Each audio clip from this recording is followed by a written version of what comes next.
Welcome to South Africa's part of the 24-hour vigil to mark Genocide Awareness Month. My name is Mdunduli, and I represent the South African Holocaust and Genocide Foundation. The foundation acts as an association of 3 independent Holocaust and Genocide centers throughout South Africa, in the city of Cape Town, the city of Durban, and the city of Johannesburg. The foundation supports Holocaust and genocide education through teacher training, development of resources, and organized seminars. Through educational and public programs, the foundation, through its 3 independent centers, raises awareness of Holocaust and genocide history and uses this history as a platform to focus on human rights issues in South Africa today. The foundation is involved in educational initiatives in South Africa and throughout the African continent. The South African Holocaust and Genocide Foundation is dedicated to creating a more caring and just society in which human rights and diversity are respected and valued. The mission of the foundation is firstly to serve as a memorial to the 6 million Jews who were murdered in the Holocaust, all victims of Nazism, and the more than 800,000 Tutsi victims of the genocide in Rwanda. Secondly, to teach about the consequences of prejudice, racism, anti-Semitism, homophobia, and xenophobia. Thirdly, to promote an understanding of the dangers of indifference, apathy, and silence. And finally, to raise awareness of genocide, with a particular focus on the Holocaust and the 1994 genocide in Rwanda. Our South Africa's vigil will start with 2 songs. The first one will be performed by the wonderful Johannesburg-based singer Lee Nudelman. This will connect us to the world that was lost in the Holocaust. The second one will be performed by the inspiring Cape Town-based Rwanda genocide survivor and artist Prince Neogene Niwenshuti. This will be followed by the reading of victims' names by South African high school students. All names are of family members of Holocaust and Rwanda genocide survivors who settled in South Africa.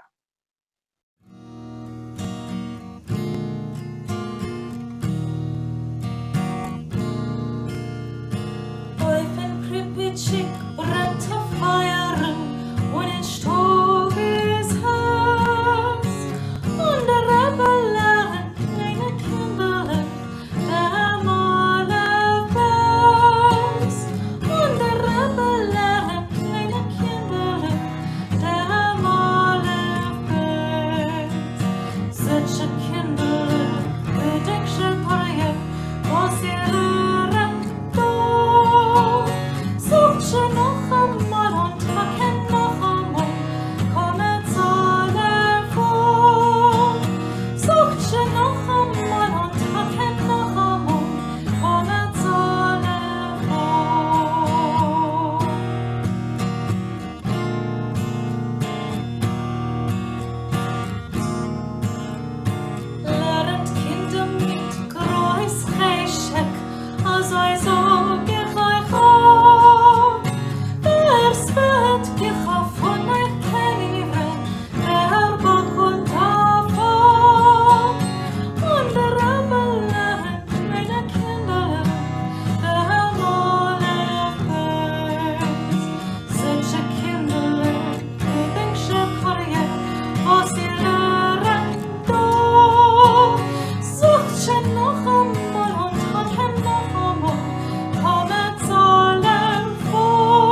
there used to be milk and happiness,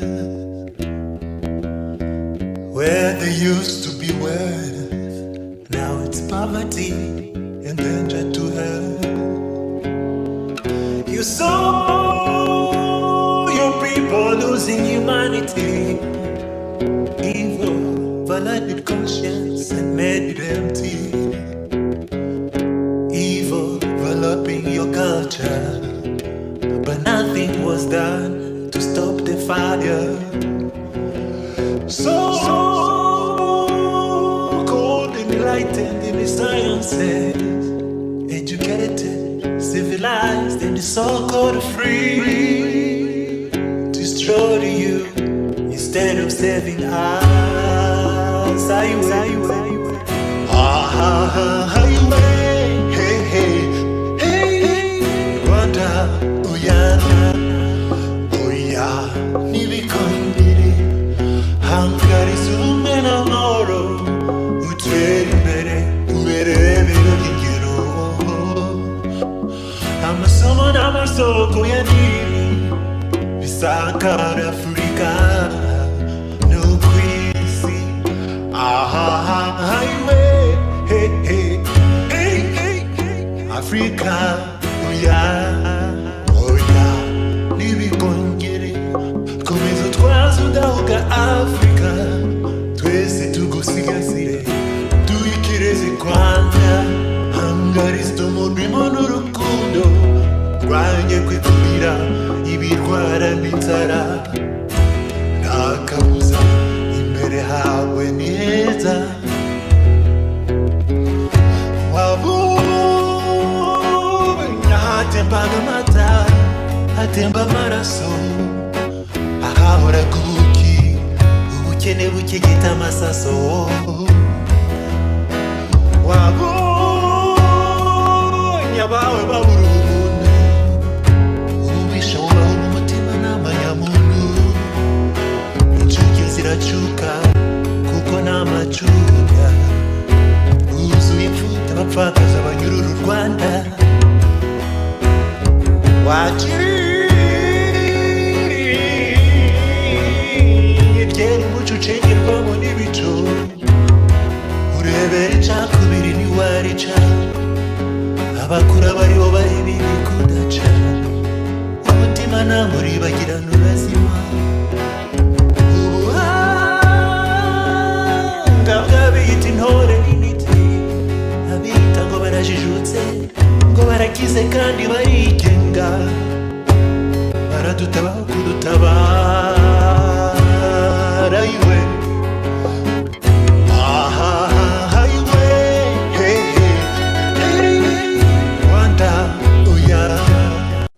We, the youth of South Africa, are reading the names of victims of the Holocaust and the 1994 genocide against the Tutsi in Rwanda.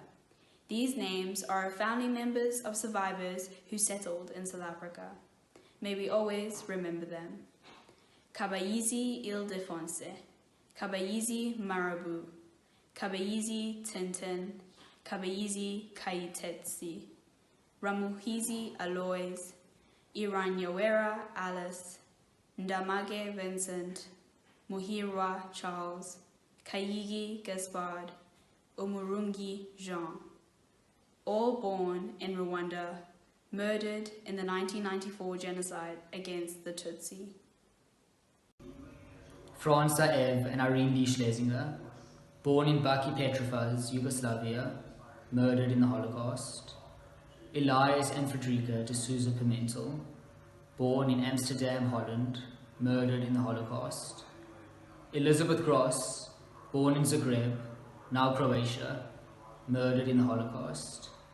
Sidonia Krantz, born in Zagreb, now Croatia, murdered in the Holocaust. Gertrude and Hans Eichmann, born in Bastelzulfen, Germany, murdered in the Holocaust. Nessun Malel, born on Rhodes Island, now Greece, murdered in the Holocaust. Martha Horner, born in Krakow, Poland, murdered in the Holocaust. Fania Mendels, born in Poland, murdered in the Holocaust. Ndabareho Beatrice, born in Rwanda, murdered in the 1994 genocide against the Tutsis. Mścislaw Stila, born in Poland, murdered in the Holocaust. Sławek Stila, born in Poland, murdered in the Holocaust. Mushatsi Edward, born in Rwanda, murdered in the 1994 genocide against the Tutsis. Elizabeth Gradis, born in Latvia, murdered in the Holocaust. Fivish Gradis, born in Latvia, murdered in the Holocaust. Rachel Gradis, born in Latvia, murdered in the Holocaust.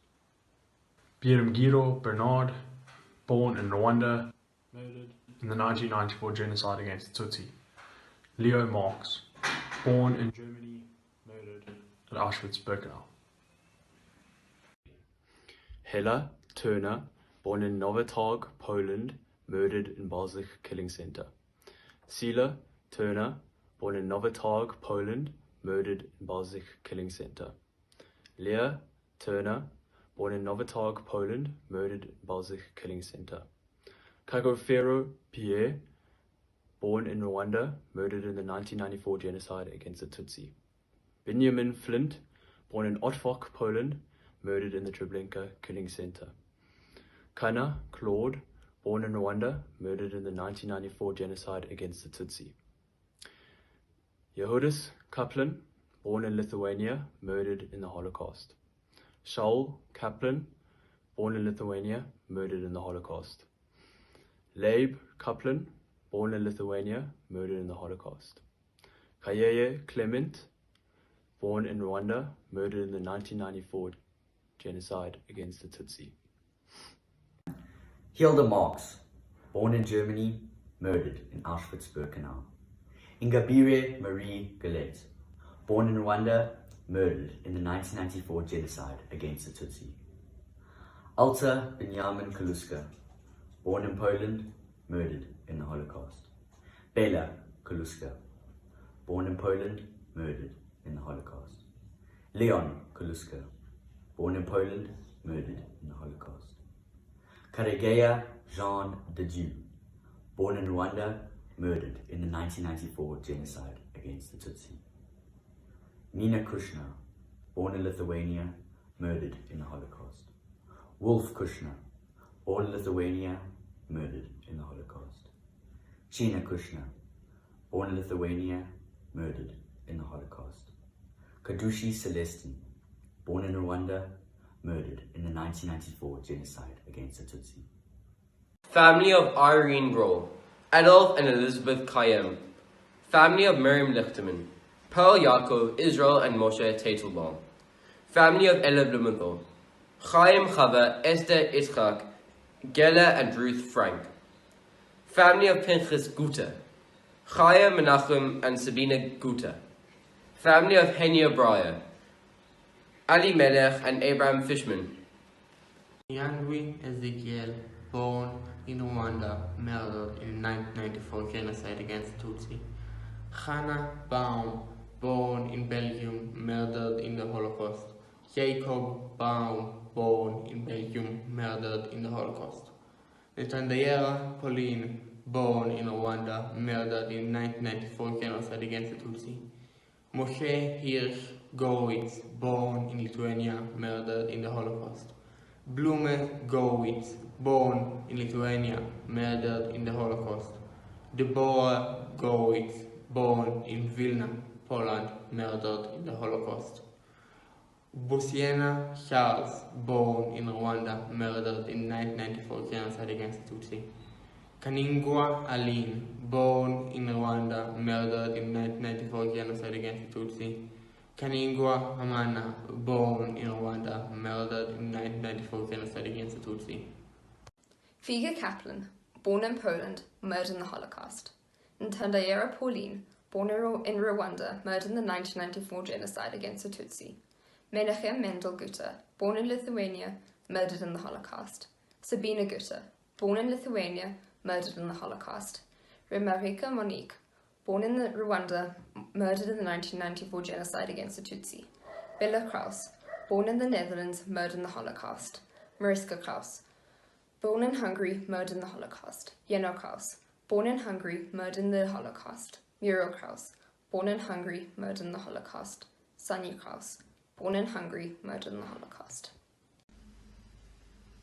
Rosie Kraus, born in Hungary, murdered in the Holocaust. Nyiramana Agnes, born in Rwanda, murdered in the 1994 genocide against the Tutsis. Golda Schweiman, born in Belgium, murdered in the Holocaust. Riva Schweiman, born in Belgium, murdered in the Holocaust. Gasana Adidas, born in Rwanda, murdered in the 1994 genocide against the Tutsis.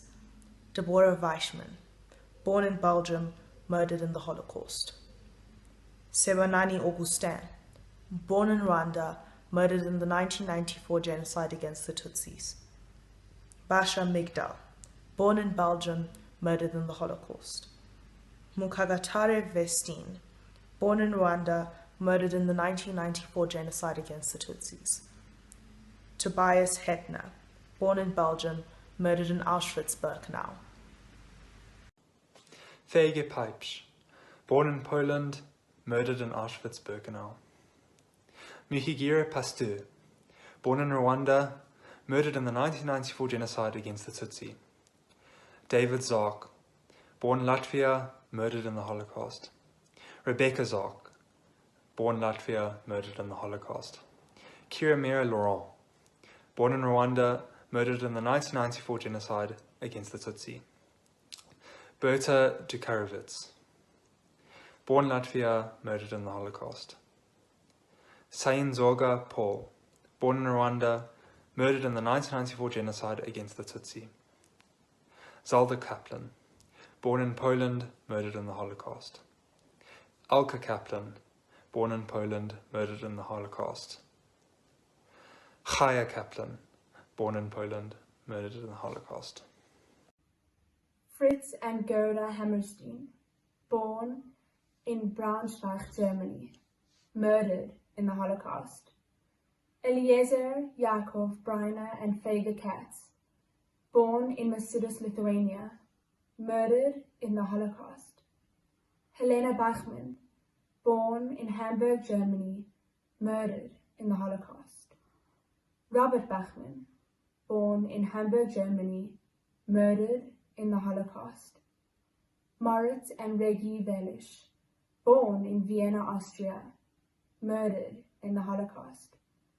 Peter Welisch, born in Vienna, Austria, murdered in the Holocaust.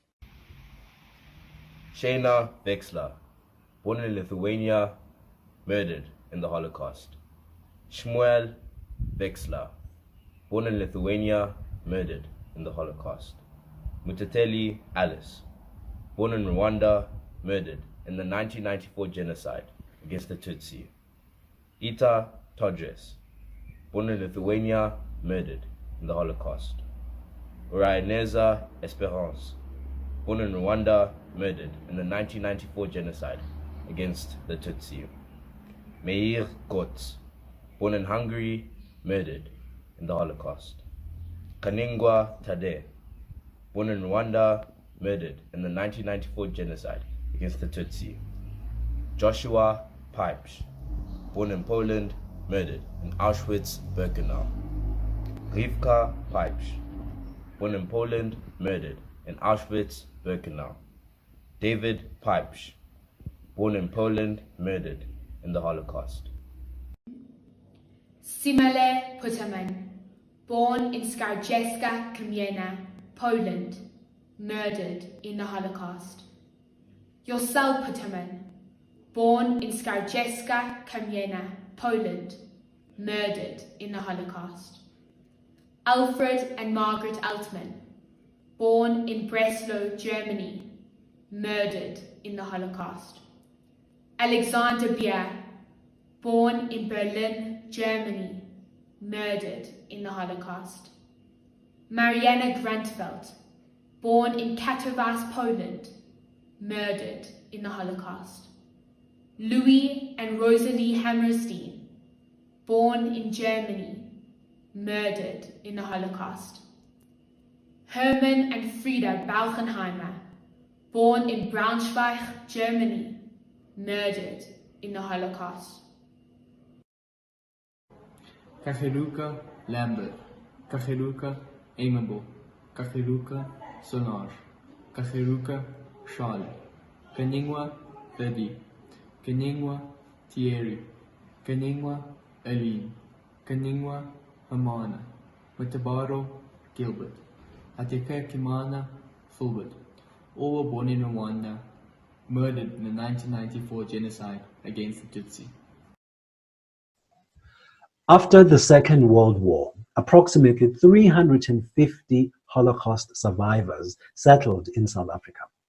Rwandan survivors came to South Africa after the 1994 genocide for medical treatment, economic opportunities, and university study, and some of them settled in the country.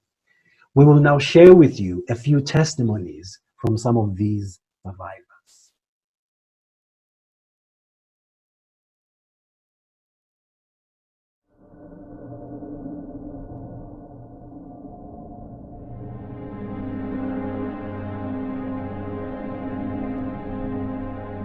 We had arrived in Ravensbrück at night, and as I said, they opened the wagons and they started shouting, "Hinaus, hinaus," with the dogs and, you know, these SS women, and "Schnell, schnell." We couldn't see, it was dark. They gave us shoes from the people what got killed in Auschwitz, second-hand shoes. And in Blecheme, they gave me the number on my hand. The number was 184738, and that was my name actually. My number was 48,632 with a blue triangle underneath the number. This was the sign of a Jew. And from then on, I was no more La Franc. I was prisoner, Häftling number 48,632, and that is how I was reporting myself.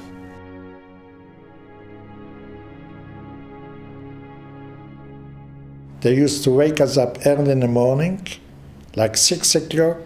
They used to count us, and they called out not the name, they called out the number, and I had to say, yes, jawohl, I'm here, to count if somebody's not missing. But if somebody was missing, then they could take out a few people and to shot them straight away. We settled in the barracks, and our daily occupation was running with stones, backwards and forwards, backwards and forwards. In the morning, we'd line up, and the couples would divide us, and then you started running with stones, and you piled up the stones, and when the pile was too big, then you took the same stones and ran backwards with the stones, and then you ran that way. The SS were very cruel. They were screaming and shouting and beating the inmates all the time. And we didn't know what we were supposed to do because they were screaming so much. There were mountains of shoes and glasses, and we were told that this is from the lodge, that big transport that came from the lodge ghetto. And we were supposed to sort these things out, but how can you sort out millions of shoes that were loose? They're not even tied together. And we realized where the shoes came from. So it was a doubly awful job to do.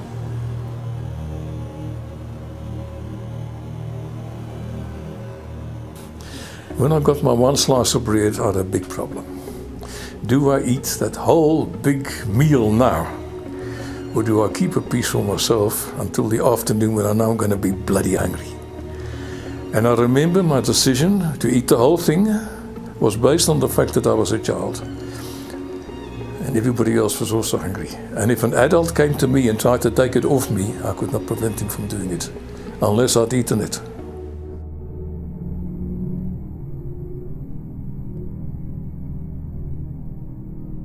still in Majdanek, we saw a girl being hanged, and the commandant of the camp said, "This is going to happen to every one of you who try to escape." Sometimes you stood for hours and hours and hours in the freezing cold, and if somebody collapsed, they put the dogs on them. And my mother was very conscious that, you know, I was very small, so what she did was, I think of it now, she put her hand over both my eyes so I couldn't see all these horrible things. She put her thumb in my ears so I wouldn't hear.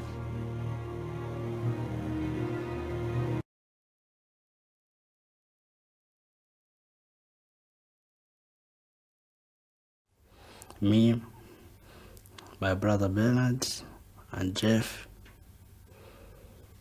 we went down to the lake because we said we shouldn't hide in the same place. Because maybe if they find one, they might kill one, and the others will survive.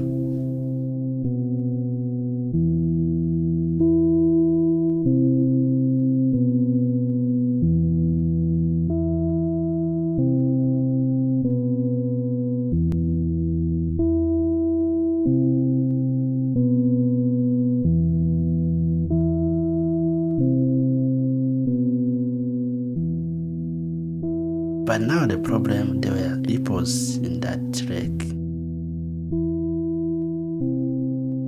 We saw like 40 of them. So we decided to go on top of the tree. Down they went into the lake. So now we could see where they were swimming, their destination. Now it's 7 o'clock, the sun is out, which means the killers are out also, because in the morning that's when you could hear the screaming, the chasing, the dogs. I had a friend, we didn't even know he was hiding not far from there. So we saw him, they found him, dogs. That boy was not really a good swimmer, so he jumped into the water, he tried to swim, but they came, they had guns, they shot him.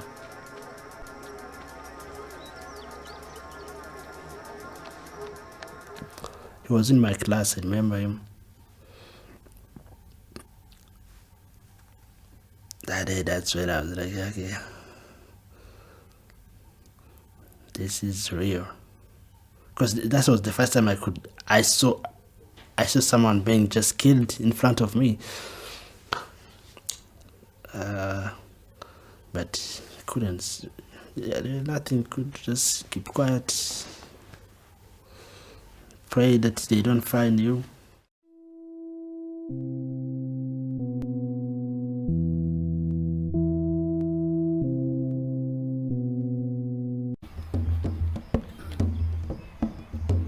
Rwandans people used to believe that in the church, no one should attack a church, and whoever was there had to be safe. Attacking church is like attacking God.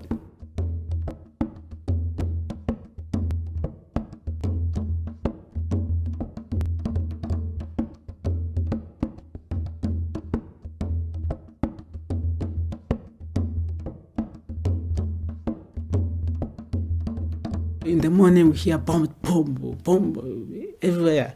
So now we've been attacked. What was the difference? There were cows. The cow is in front of you, and then you throw stone. It comes to a time whereby the cows run away. Now is a war face to face.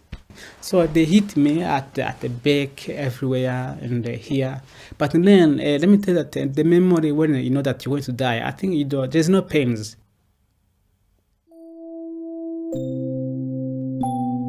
My soul was gone, my spirit was gone. What was there was just a body. I never feel anything, but I remember when they hit me here, I told myself, you know what, if they hit me again, I'm gone. But the fact that too much blood was out, they were just seeing blood only. They thought, oh, we're done with this one. Yeah, it's dead. The morning they're coming to bury us, or they're coming to check whoever's still alive. I ran away. This Catholic sister, the one who was from Germany, he was having a medical center. He used to keep on bribing people always that they must not kill us.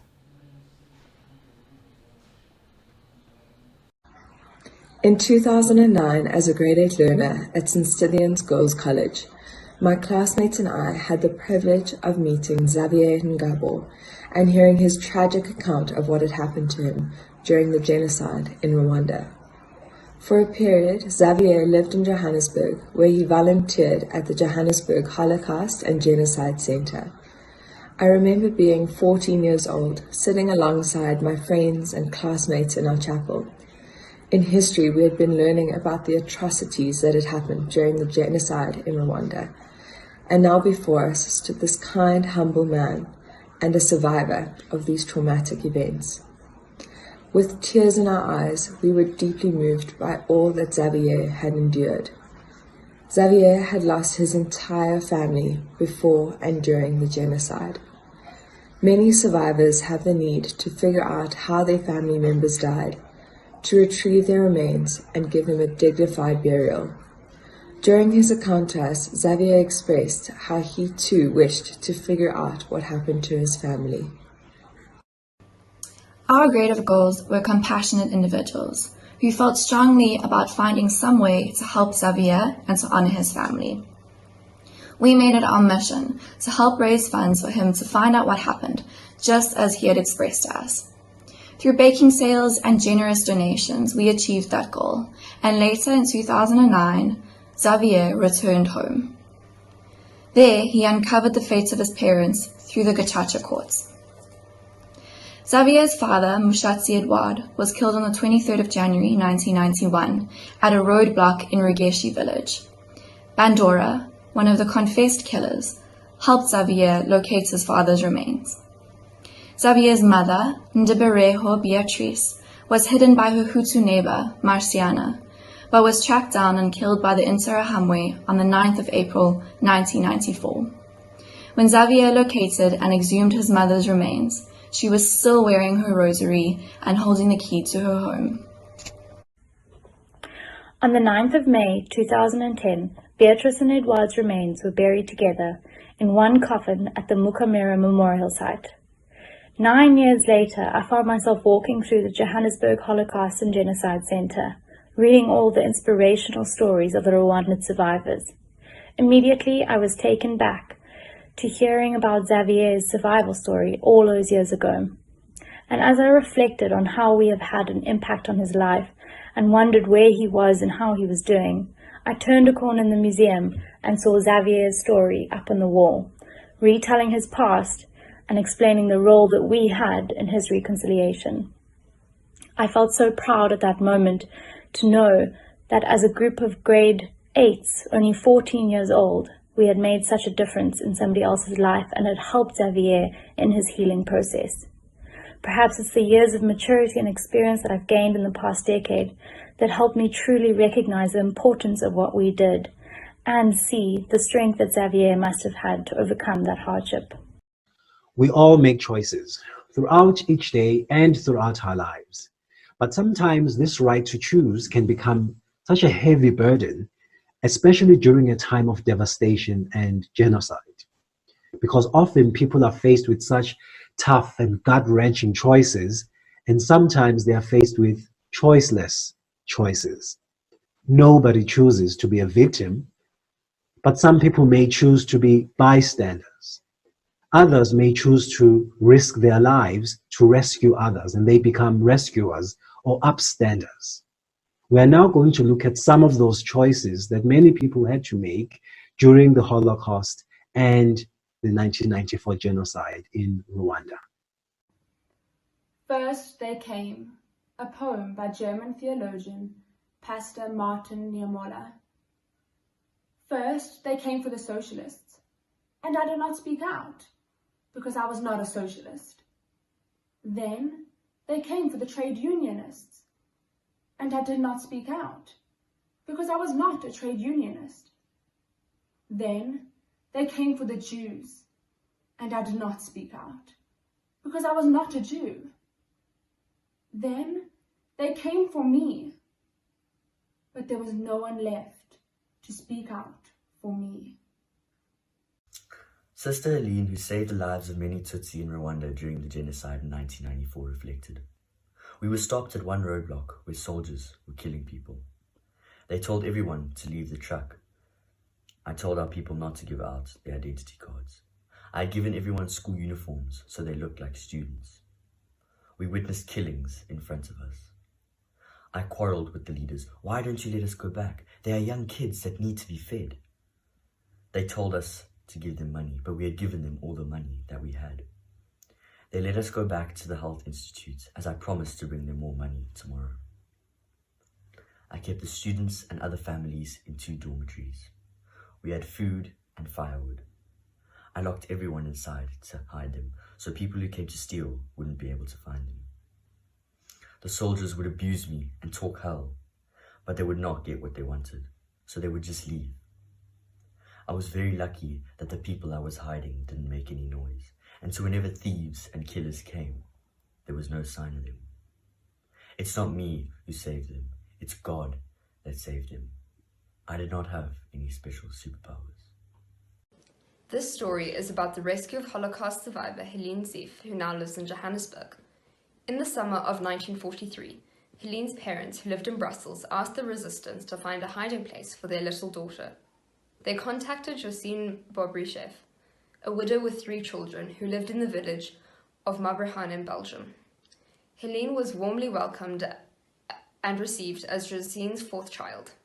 Despite difficult economic circumstances, as she never received the promised ration stamps from the resistance, Helene stayed in hiding with Josine for more than 2 years, until liberation in September 1944.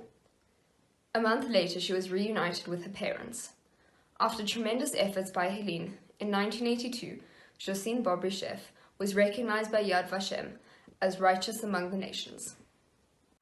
Silas, who saved the lives of many Tutsi in Rwanda during the genocide in 1994, reflected. I was a soldier when the genocide began. The atmosphere was tense in the military camp. Soldiers running up and down, making phone calls to their families, asking how things were evolving. There was news that killings were taking place. Another soldier and I wondered what we could possibly do. There were people that we knew and used to visit, so we did not quite understand how these innocent people could be killed for no apparent reason. One day, I saw a truck full of soldiers heading back to camp, so I stopped them for a ride. On our way, we met an old woman and a kid. The soldiers were going to kill them, so I stopped and told them not to waste their time, that I would kill them myself. They left them with me. I took them to a dense forest, and after I'd made sure that there was no one around, I explained why I brought them there. I told the old woman not to wander in the forest, but to wait there for me. That night, I went back and took them to Burundi. Carl Wilkins was the director of the Rwandan Adventist Development and Relief Agency International. He was the only American who chose to stay in Rwanda during the genocide after other foreigners had been evacuated. He met Damas Gisimba, the director of an orphanage in Kigali, who was secretly providing safe haven for 400 people. When militias prepared to attack the orphanage, Wilkins pleaded with the Prime Minister, Jean Kambanda, to save the people at the orphanage. Thanks to Wilkins and Gisimba's intervention, the people in hiding were evacuated to a safer place in Kigali. I was there trying to stop the militia from entering. They asked the children to split up into 2 groups, Hutu on one side and Tutsi on the other. But the children, as I always told them, they were one. They should be united. They did not want to separate. This story is about the rescue of Moshe Turner, the father of Tali Nates, the director of the Johannesburg Holocaust and Genocide Centre. Moshe and his brother Heinrich were rescued by Oskar Schindler. Schindler was born in Sudetenland in a German Catholic family. In February 1939, he joined the Nazi Party. Following the German invasion in Poland in September 1939, he moved to Krakow, appropriated a factory that previously belonged to Jews, and accumulated a fortune. Starting as a perpetrator, Schindler curiously transformed into a rescuer as he witnessed Nazi atrocities and used his newfound fortune to save Jews. When deportations from the Krakow ghetto began, he protected his Jewish labourers and, using bribes and personal connections, tried to ensure the well-being of his workers, often at his own risk. In March 1943, when the Krakow ghetto was brutally liquidated, Schindler saved his Jewish workers by keeping them in the factory overnight. In October 1944, after the SS transferred the factory's Jews to the Plazow camp and it became clear that all would be sent to Auschwitz, Schindler secured permission to relocate his factory to Brunlitz camp in Sudetenland as an armaments factory.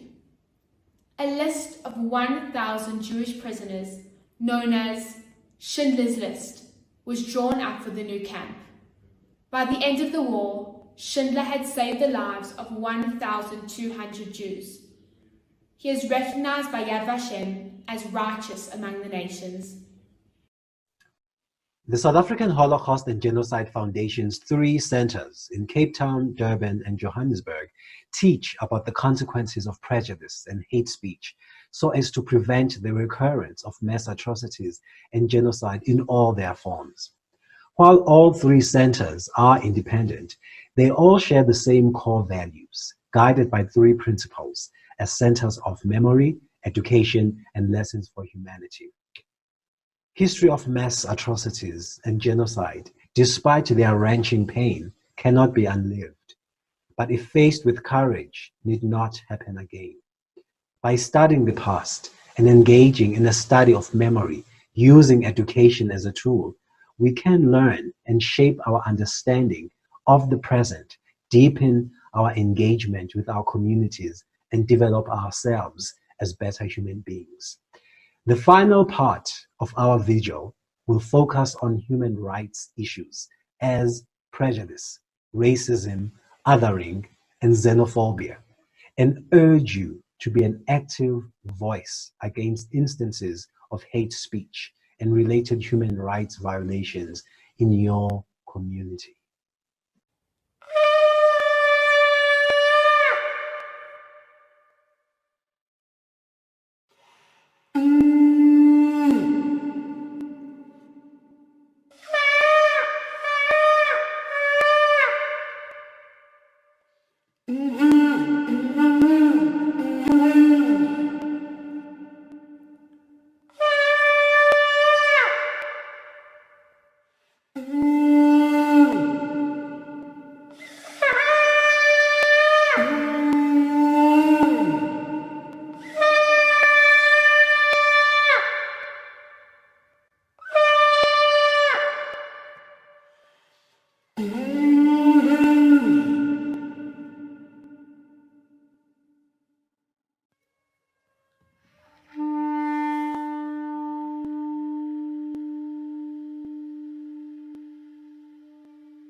Ndakwibuka amagambo twavuganaga, sinzongera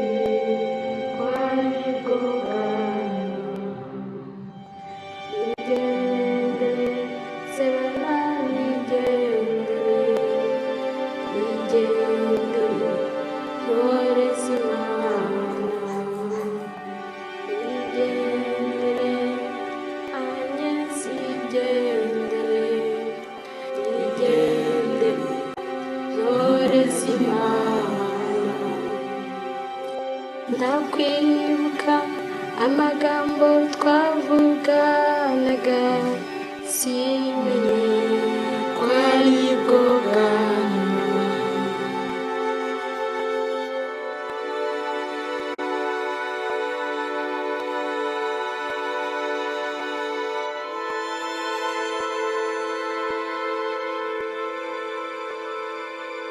Oh, je kleine lichterlach, je dat zelt geschichterlach, meisterlach von Amor. Je dat zelt und Muttigkeit, Heldigkeit und Gurigkeit, meisterlach von Azol. Ndakwibuka amagambo twavuganaga simenye ko aribwo bwa nyuma.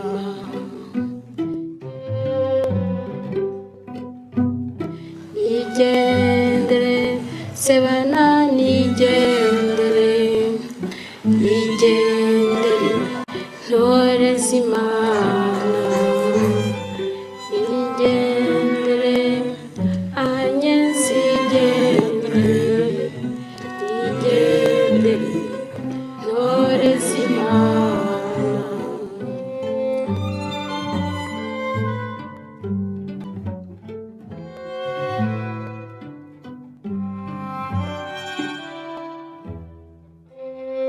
Breaking that silent, that dark cloud. The sky is almost constantly dark. There's a Yiddish word called chmura. In Polish, a cloud is called chmura. But in April, it's more of a constant rain, falling slowly.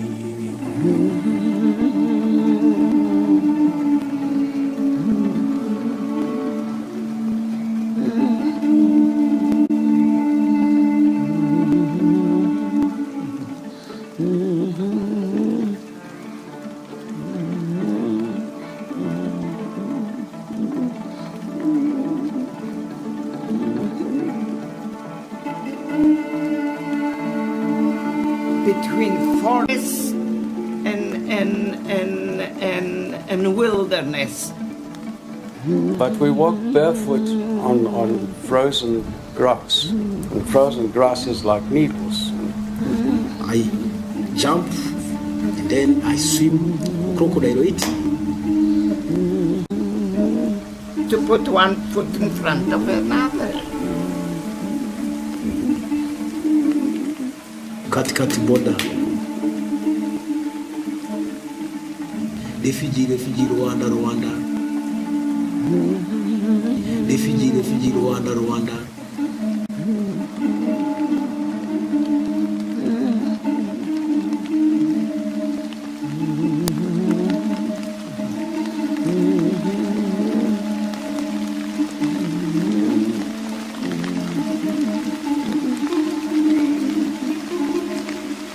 And the wind.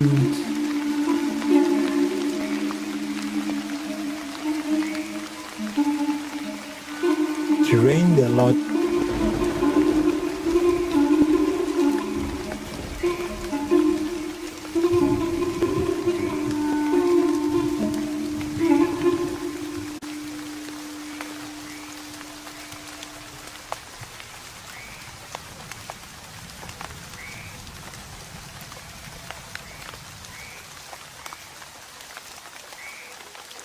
Children playing and dancing.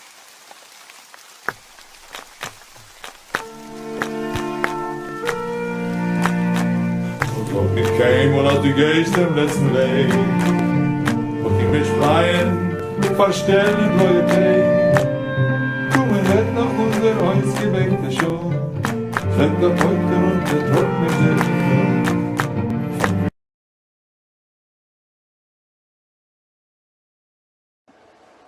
Sadly, hate speech, racism, and xenophobia still plagues our society in South Africa, even today. In 2008, deadly xenophobic attacks first swept through South Africa's townships and informal settlements. The wave of violence began on the 11th of May 2008, and by early June, more than 60 people had been killed, a third of them South African. Hundreds had been injured, and tens of thousands had been displaced from their homes, finding refuge in makeshift refugee camps, community halls, and police stations. Sadly, these xenophobic attacks still continue to this day. Xenophobia is a controversial and emotive issue. Some South Africans insist that it is criminality that lies beneath the attacks, rather than discrimination. Others turn the blame on the government, claiming that it is lack of basic service delivery that has led marginalized groups to turn on each other.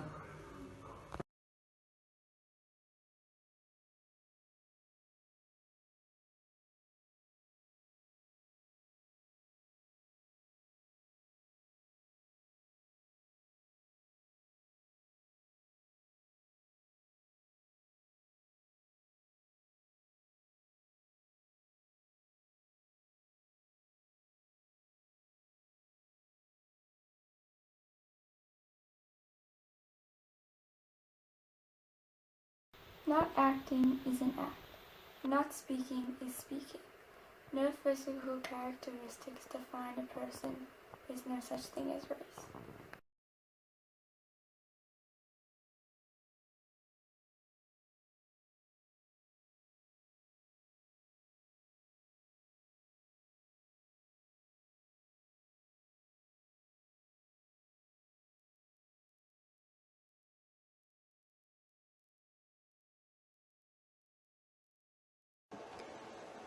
Listening to Holocaust and Rwandan genocide survivors, we hear them call on us to recognize the dangers of indifference, apathy, and silence to South Africa's hard-fought freedom and democracy.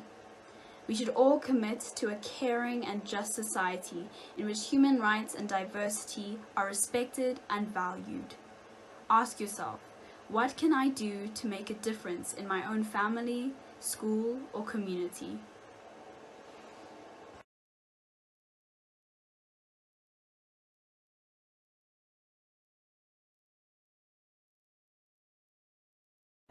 Firstly, we would like to thank everyone for joining us in this inspiring initiative.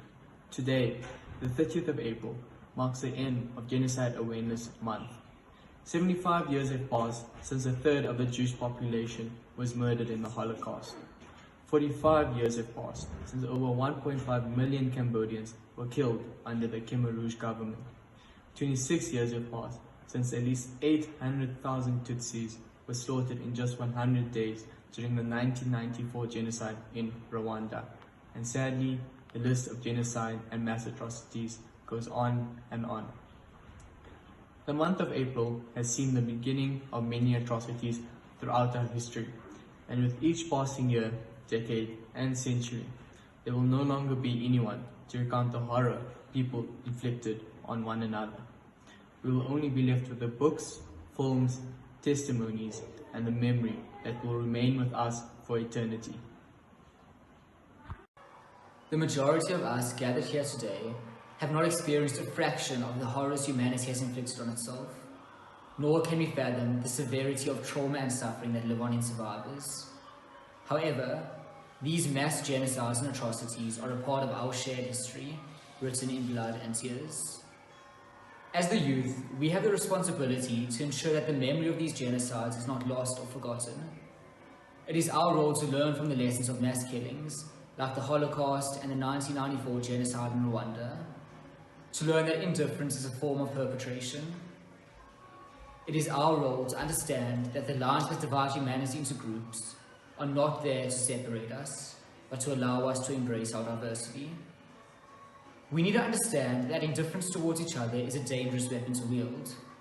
This indifference, coupled with viewing the other as inferior, can cause an us and them mindset. History shows that when it becomes us against them, the line between what one person can do to another becomes horribly skewed. That is why we need to remember these events in our history.